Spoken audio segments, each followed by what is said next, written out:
good morning for us. Good afternoon for you there in the States.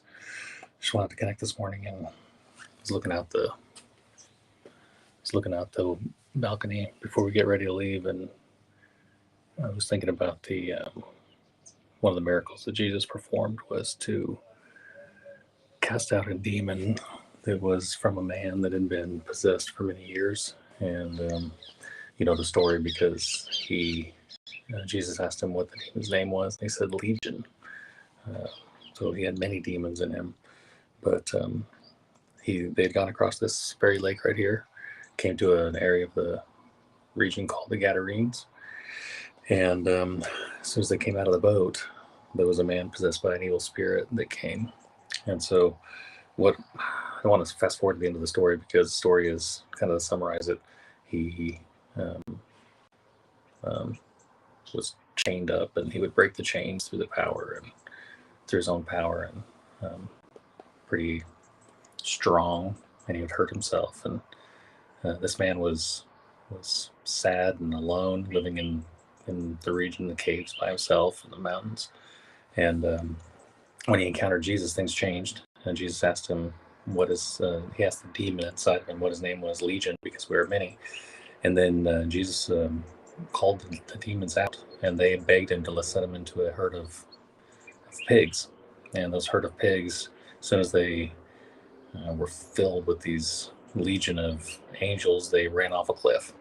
Um, but the part that I wanted to read here in Mark chapter 5 is that um, a crowd soon gathered around Jesus, and they saw the man who had been possessed by the legion of demons.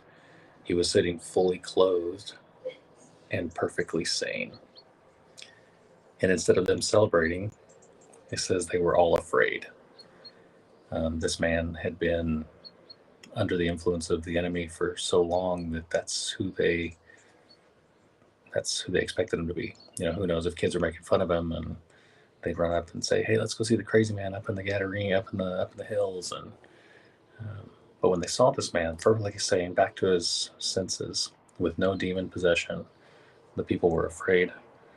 And instead of inviting Jesus to heal the sick and to cast out, the demons or the evil spirits that were among them, they asked him to leave.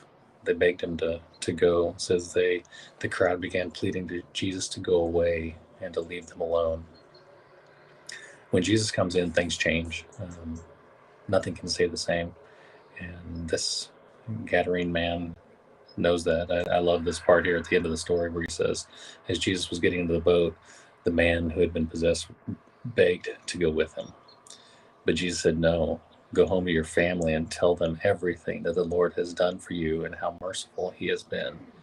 So the man started off to visit the 10 towns, the Decapolis of that region, and began to proclaim the great things Jesus had done for him. And everyone was amazed at what he told them.